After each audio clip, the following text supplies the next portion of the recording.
ẹ̀yin tá a dá ọkùnrin ní ọ́, obìnrin ní ọ́, ọmọdé ní ọ́, àgbà ní ọ́, ọ̀gá ní ẹ́, ọmọọṣẹ́ ní ẹ́, gbogbo tó rí oko rà rẹ̀. Màkánà ti fún ibi tá a bá tọ́ sí ààyè tó wà, pòṣíṣàn rẹ̀, ipò rẹ̀, nítorí o jẹ́ ìmọ̀lù. Máa ṣe tó wọ́n ṣe, sábàgbára ṣe, máa gbáyàn ṣó, máa lu jìbìtì ṣó, máa jalè ṣó, máa rédíò orú ṣó. Àpàyàn lẹ́kún bó ṣe wù ọ́. Ìmọ̀lù alẹ́ màkánà ti kún. Gbogbo agbára tó bá níbi tó wà máa lò ìmọ̀lù. Ẹ máa ṣe é ṣe. Ṣùgbọ́n ẹ má gbàgbé sábàbí ipá ṣe ti ń ṣáyà wọn láwọn àmọ́ ẹlẹ́kùn. Àwọn ọlọ́run ní ọjọ́ kan lónìí tó jẹ́ lórí ọjọ́. Ó kú sójú ọ̀nà kan wá. Ọlọ́run àbíọ́ bá a pé ògúnjì mi bẹ́ẹ̀. Aláàjì wá gbé kẹ́ni. Ọlọ́run àbíọ́ bá a ṣe wọ́n lẹ́rú bẹ́ẹ̀. Ọlọ́run bá gbà wọ́n lẹ́rú o.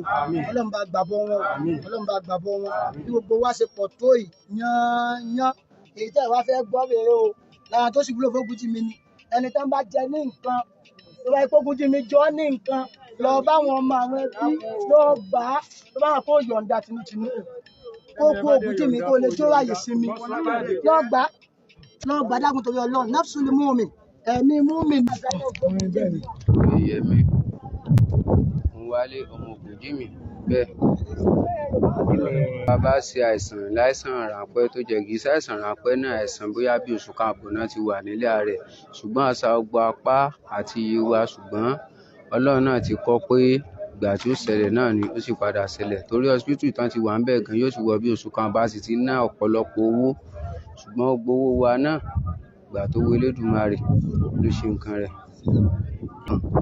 torí pé ìdájú kùtùkùtù bàbá ní kinní kan gbogbo àwa tá a jẹ́ àwọn ọmọ wọn tá a súnmọ́ wọn ní ìdájí kùtùkùtù sẹ́ni tó lè ṣáájú bàbá mi jí yóò wá máa tójú lé gbogbo wa wọ́n ní kí ni o báwo ni o ṣe wà ọṣẹ jíire ọmọ ńkọ́ ìyàwó ńkọ́ bẹ́ẹ̀ gẹ́ ni wọ́n ṣe máa ń ṣe ní gbogbo àwa tá a jẹ́ ọmọ wọn pátápátá bí bàbá mi ṣe máa ń ṣe fún mi.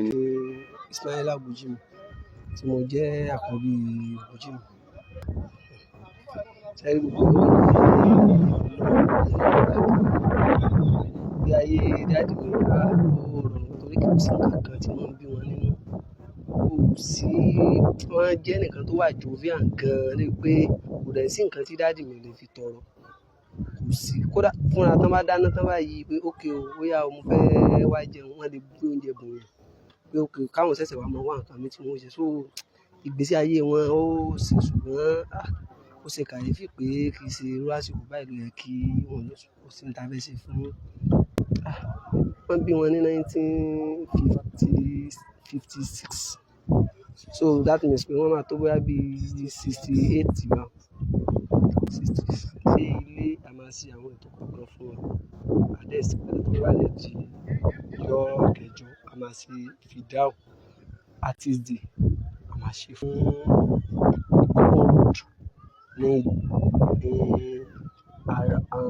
Okun Road níbi ìbọn tèmi ní Ridwan Ajílẹ̀.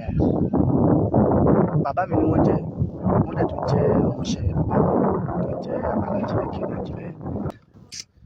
Ògúnjìmí dà Ògúnjìmí dà. Nígbà tí mo ya fíìmù mi Àyànmọ́ Ẹlẹ́yẹ ní 2022 tí mo gbọ́ bàbá mo fẹ́ ṣiṣẹ́ àfẹ́kórúkọ Aláàjì Akin Ajílẹ̀ parun akẹ́tà mi fún mi níṣẹ́ kan so Àyànmọ́ Ẹlẹ́yẹ so afẹ́ṣe mi fi wọ́n láti inú wọn dùn gan pé eré bàbá eré ọ̀gá mi ìjọ wo ni ìjọba ẹ̀ ni mi ò pe bàbá tí bàbá fi débẹ̀ ìjọ yẹn tí wọ́n dẹ̀ bá mi ṣe mo wá tún fún bàbá lówó pé bàbá ẹ gbà owó tí wọ́n kọ fún yín lélẹ̀ ní ìbọn ṣe kan rí ní bá gbowó lọ́wọ́ rẹ̀ òun mo jẹ rárá o bí ìbọn ṣe kan rí fún wọn kó ga ni ọmọ ọ̀gá wa ní ọ̀ mo love bàbá gan bàbá dà gan. Orúkọ tèmi ni Ridwan Ajílẹ̀.